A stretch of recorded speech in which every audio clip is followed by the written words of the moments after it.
के लिए खड़े हुए। हमारा सियासी सफर का आगाज 2007 से हुआ था और आपको मालूम होना चाहिए कि 2007 का वो साल ऐसा था, शेख रशीद साहब 2 मरतबा चुनकर आ चुके थे, उनका दूसरा टर्म चल रहा था, तीसरी मरतबा चुन करके आते तो वो मिनिस्टर बनते।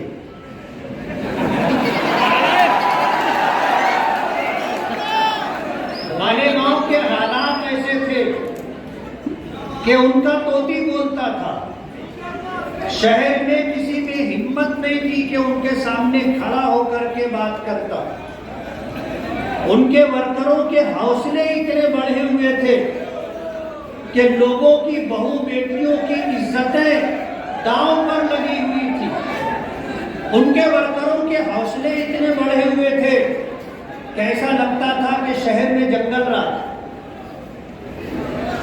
मजबूरों कमजोरों लोगों का तकाजा था कि शहर में कुछ तब्दीली आनी चाहिए, बदलाव आना चाहिए।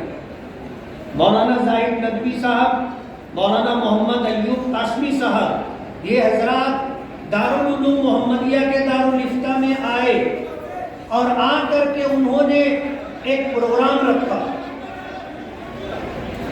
आकर उन्होंने एक प्रोग्राम रखा और उस प्रोग्राम के मुताबिक हमने आगे चलना शुरू किया और तीसरा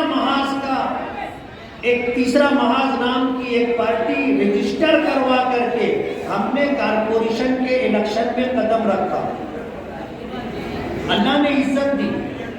1.5 महीने की मुद्दत में हमने 28 कारपोरेटर चुनवाए। कांग्रेस पार्टी जिसका इक्तिदार गली से लेकर के दिल्ली तक और जिस पार्टी के कामों की सराहना आज वो लोग जिन्होंने कांग्रेस पार्टी छोड़ करके राष्ट्रवादी पार्टी में शमूलियत इख्तियार की, वो कहते थे कि गली से लेकर के दिल्ली तक हमारी सरकार और काम और विकास हमारी पहचान है। सवाल ये है कि फिर आपने कांग्रेस क्यों छोड़ दी?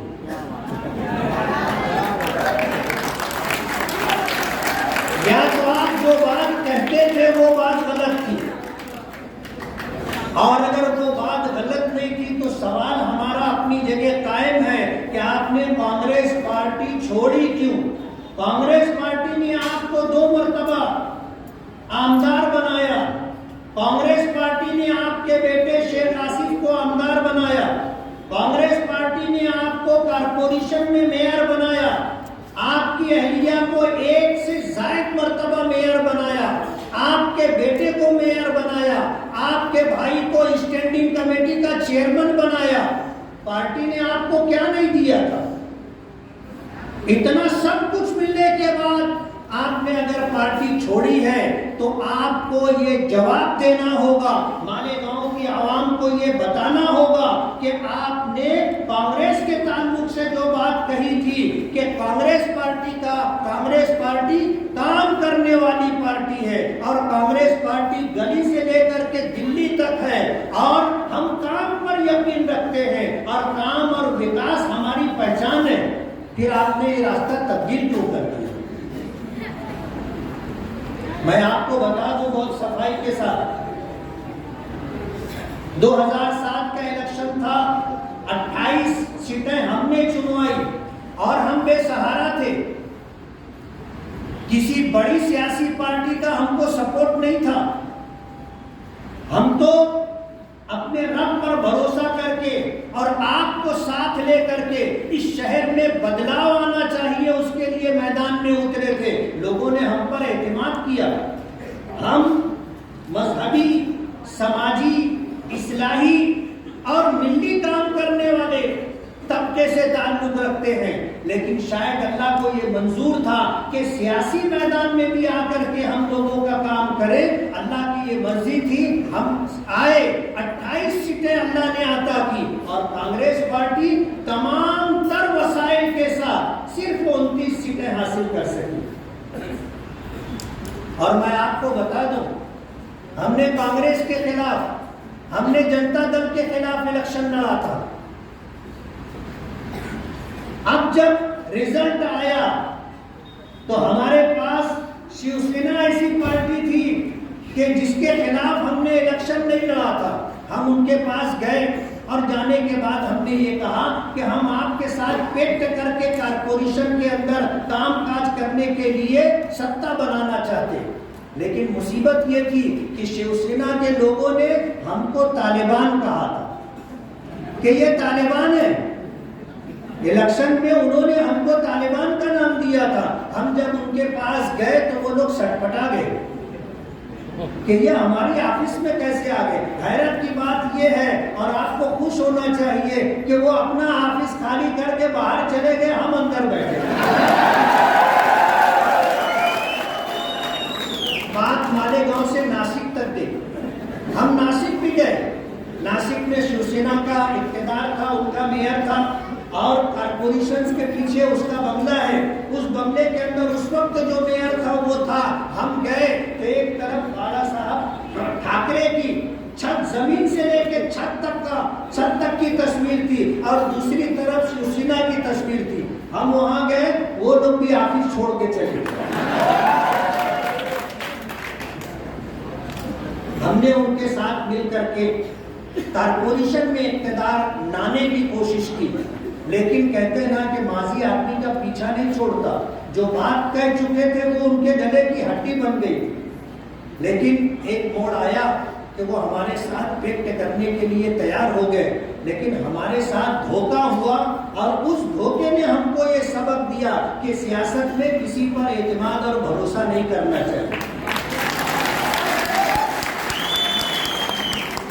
हमने जनता दल के साथ बात की। उस वक्त जनता दल के 12 कारपोरेटर थे और जनता दल के जिम्मेदारान ने हमसे एक बहुत बड़ी रकम का मुतालबा किया कि हमारे कारपोरेटरों को इतना इतना दिया जाए और हमें इतना पार्टी फंड दिया जाए। हमारे बस की बात नहीं थी। हमने कहा हमारे पास पैसा नहीं है, आप हमसे ओहदे ले लो और हमारे साथ पेट करके कारपोरेशन में सत्ता बनाओ। उनको ये बात समझ में नहीं आई।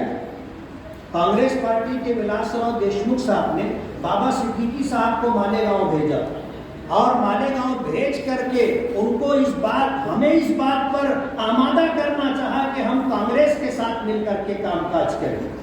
हमने अपने कारपोरेटरों को समझाया कि हम अपोजिशन में बैठ जाते हैं, जरूरी नहीं है कि हम सत्ता में रहें। उनका ये कहना था कि लोगों ने इतनी मेहनत की है और आपको 28 सीटें दी हैं और आप अपोजिशन में बैठने की बात करते हैं, तो 5 साल हम लोग करेंगे क्या? जैसा हो रहा है आज, जैसे कांग्रेस पार्टी की सत्ता थी और ताहिरा शेख और शेख रशीद साहब जो है मेयर ऑफिस संभाला करते थे, हमारे कारपोरेटर बैठे हुए हैं, इनको फंड नहीं मिलता था। उनके कारपोरेटरों को फंड मिलता था और बजट के अंदर पकड़ा जाता था 25 लाख, 50 लाख, 75 लाख, 1 करोड़, 1.5 करोड़, 1 करोड़ 80 लाख तक उनके एक कारपोरेटरों को किसी को बजट दिया गया। हमारे कारपोरेटरों को किसी साल 4 लाख बजट दिया गया, किसी साल 5 लाख बजट दिया गया, किसी साल 10 लाख बजट दिया गया और कभी 20 बजट देने की बात की गई लेकिन दिया नहीं गया। हम कारपोरेशन में रहे, हमारा मेयर रहा, हमने तमाम सियासी पार्टियों के कारपोरेटरों को बराबर फंड दिया है। ये हमारी तारीख रही है कारपोरेशन की। और कांग्रेस के साथ हमें बहालते मजबूरी, हमें पेट करके कारपोरेटरों के इख्तिलाफ, पार्लियामेंट्री बोर्ड के इख्तिलाफ के बावजूद हमें वो काम करना पड़ा। जाहिर बात है यूं कोई बेवफा नहीं होता, कुछ तो मजबूरियां रही होंगी, कुछ तो मजबूरियां रही होंगी, यूं कोई बेवफा नहीं होता। हमने कांग्रेस के साथ पेक्ट किया। चीफ मिनिस्टर ने पूछा कि मुफ्ती साहब आपकी गाड़ी कहाँ है, तो मैंने कोई जवाब दिया नहीं, इसलिए कि मैं 4 व्हीलर पे नहीं 2 व्हीलर पे गया था। तो हमारे कैबिनेट मिनिस्टर दादा भूसे साहब ने हंस करके कहा कि हमारे मुफ्ती साहब 2 व्हीलर पर घूमते। उनको यकीन नहीं आया शिंदे साहब को। वो मुझसे पूछने लगे कि मोटरसाइकिल पे आए? मैंने कहा हाँ साहब। तो उन्होंने कहा कि मेरे साथ गाड़ी में बैठो। और दादा भूसे साहब को उन्होंने जिम्मेदारी दी कि आप मुफ्ती साहब को ले जा करके गाड़ी में बिठाओ।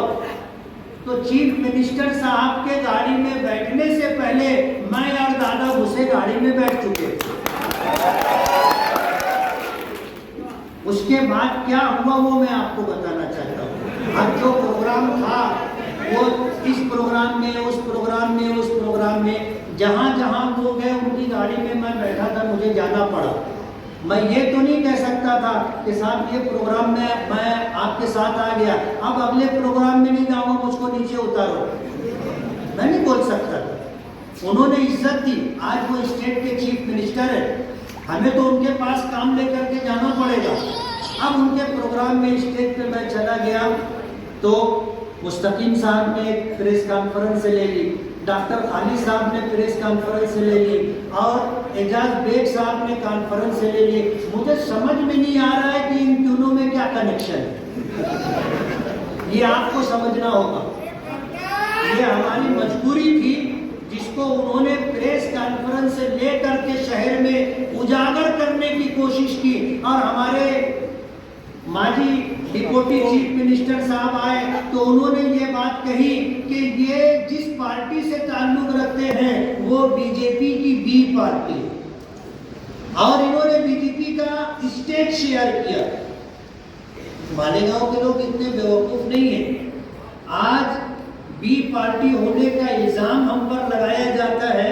अभी अतार अशरफी साहब ने कहा कि ये खुद ही जो है फूलों का गुलदस्ता ले जा करके देवेंद्र फडणवीस साहब को देते हैं और फिर उसके बाद आकर अखबार में खुद ही छपवाते भी हैं। यानी वो अगर जा करके मिले तो बी पार्टी नहीं, वो जा करके मिले तो कोई बात नहीं। आज हम एक एमएलए होने की हैसियत से अगर गए तो हम पर इल्जाम लगता है। समझना चाहिए आज हमारे शहर में जो हालात है, पुलिस डिपार्टमेंट अगर यहाँ हो तो वो इस बात को नोट कर ले। अब हम अपनी खानका से बोलो, मस्जिद से बोलो, अपनी ऑफिस से बोलो, घर से बोलो, हम बाहर निकल गए। 8 दिन पहले प्राइवेट बिजली कंपनी का नंबर लग गया था। 8 दिन बाद जो है आगरा रोड के उन्वान से कमिश्नर साहब का नंबर लगा और हमने जिस तरह एहतजाज किया, अगर उनके ऊपर पानी, मेरे ऊपर, अतर अशरफी के ऊपर पानी नहीं डाला गया होता तो आप समझ लो कोई बात नहीं थी। हम अपना काम खुश उसलूबी से करवा करके उठते, जो होना था हुआ। लेकिन मैं ये बताना चाहता हूँ, पुलिस डिपार्टमेंट इस बात को नोट कर ले। मालेगांव में गांजा बेचने वाले, कुत्ता गोली बेचने वाले, जुआ और सट्टे का कारोबार करने वाले, गुटखे का कारोबार करने वाले पुलिस डिपार्टमेंट की सरपरस्ती में कर रहे हैं। पुलिस डिपार्टमेंट की सरपरस्ती में कर रहे हैं। अब हमारे शहर में ये बात चलेगी नहीं। आप इसको नोट कर लो। अगर आपने उनके खिलाफ कार्रवाई नहीं की तो हम अपने नौजवानों को ले जाकर के कार्रवाई करेंगे। गांजा बेचने वाले, गुटखा बेचने वाले, सट्टा खिलाने वाले और कटर मार करके लोगों का मोबाइल छीनने वाले, मोटरसाइकिल चुराने वाले और शहर के अंदर दादागिरी करने वाले लोगों की नकेल पुलिस को, डिपार्टमेंट को लगानी पड़ेगी। और अगर नहीं लगाएंगे तो हमारी मजबूरी होगी। हमारे साथ ऐसे ठियाले लोग हैं कि अगर हमें मालूम पड़ेगा कि गुटखे की गाड़ी आई है तो हम खुद ही जाकर के घेर के खड़े हो जाएंगे ना। और हम ये कर सकते हैं, हम ये कर सकते हैं और करेंगे। पुलिस डिपार्टमेंट इस बात को नोट कर ले। आज के बाद शहर में ये जो समाजी बुराइयां हैं, इसका सत्तेबाब पुलिस को करना होगा। और अगर पुलिस नहीं करेगी तो मजबूरन हमें जाकर के कानून तो हम हाथ में नहीं ले सकते, लेकिन जो ट्रक होगा गुटखे से भरा हुआ, जो ट्रक होगा गांजे से भरा हुआ, उसको हम घेर करके खड़े रहे। और डिपार्टमेंट को ये बात नोट कर लेना चाहिए कि हमारा भी ताल्लुक ऊपर है। आईजी साहब से बोलो, डीजी साहब से बोलो, हमारा भी ताल्लुक है। सीपी साहब से बोलो, एसीपी साहब से बोलो, हमारा ताल्लुक है। और अल्हम्दुलिल्लाह दिल्ली तक ताल्लुक है। एजेंसियों में काम करने वाले लोगों से भी ताल्लुक है। इसलिए अभी जो पुलिस डिपार्टमेंट के लोग होंगे इस बात को नोट कर लें, हमारे शहर के अंदर अब ये सट्टा, जुआ, कुत्ता गोली, गांजा फरोशी और नशे की जो मुख्तलिफ चीजें हैं, इस पर आपको कंट्रोल करना होगा। मालेगांव की हालत क्या हो गई? मालेगांव में ऐसा हो गया कि ये अड्डा हो गया, ये अड्डा हो गया। ट्रक से भरा, गांजे से भरा हुआ ट्रक मालेगांव आता है और मालेगांव से फिर दूसरे स्टेट में और दूसरे सिटी के अंदर उसकी तकसीम होती है। पुलिस डिपार्टमेंट क्या कर रही है? कहां से इतना माल आता है और मालेगांव से कैसे कहां जाता है? डिपार्टमेंट को ये चीज देखनी पड़ेगी। और अगर डिपार्टमेंट आंख नहीं खोलेगी तो हम उनकी आंख खुलवाएंगे। डिपार्टमेंट कार्रवाई नहीं करेगा, हम कार्रवाई करवाएंगे। और मुझे सिर्फ आपका साथ चाहिए। कहते ना, जो गुनहगार होता है वो बुज़दिल होता है, जो गुनहगार होता है वो डरपोक होता है। अगर उसको पता भी चल गया ना कि मेरी गाड़ी आएगी और लोग घेर लेंगे, तो वो गाड़ी तो क्या खुद ही गांव में नहीं आएगी। सिर्फ आपको हिम्मत करनी है। और मैं आपको बता दूं, 12 नवंबर के हादसे के बाद मालेगांव के लोगों का हौसला टूट गया था। कोई एहतजाज करने की हिम्मत नहीं रखता था। हमने शुरुआत की है, हमने शुरुआत की है। और वो जो डर और खौफ का माहौल था, उसको खत्म करने के लिए हमने एहतजाज शुरू किया। और दूसरा एहतजाज हमारा पहले एहतजाज से ज्यादा सख्त था। आप अंदाजा कर ले, हमें अब ये सब काम करना है। और मैं बता दूं, ये काम हम कर सकते हैं और लोगों से अच्छा कर सकते हैं, और हमने करके दिखाया है। इसलिए मुझे आपका साथ चाहिए। पुलिस डिपार्टमेंट को ये बात नोट कर लेना चाहिए कि मालेगांव में जो समाजी बुराइयां हैं, इसका सद्देबाप करना आपकी जिम्मेदारी है। ये इसकी आप रोटी रोजी खाते हो, आपको ये बंद करवाना होगा। और अगर आपने ये बंद नहीं करवाया तो मजबूरन हमें रोड पर आकर के ये सब कुछ करना पड़ेगा। आज इस वक्त मालेगांव के अंदर जो हालात हैं, उन हालात के पेश नजर एक अहम सुलगता हुआ मसला प्राइवेट बिजली कंपनी का है। 5 मई 2019 को माजी आमदार शेख आसिफ साहब के दौर में ये एग्रीमेंट हुआ है और 20 साल के लिए ये मुसीबत हम पर ला दी गई है। आज बिजली के मसले को लेकर के हमारा शहर जिस तरह परेशान है, शायद माजी में इतनी बड़ी परेशानी नहीं रही। घरगुती मीटर के ऊपर जब ये बिल बनाते हैं तो 50,000 से ऊपर, और जब कारखाने का बिल बनता है तो कई लाख रुपए में बनता है। और ये प्राइवेट बिजली कंपनी, हमने जिम्मेदारी के साथ ये बात कही है कि ये मालेगांव को लूटने के लिए आए। एक लुटेरा वो होता है जो ताकत के बलबूते पर, अपनी हथियार के बलबूते पर आकर लूट करके जाता है। इन्होंने कानून का सहारा लेकर के लूटने का काम किया है। प्राइवेट बिजली कंपनी की मनमानी चलेगी नहीं।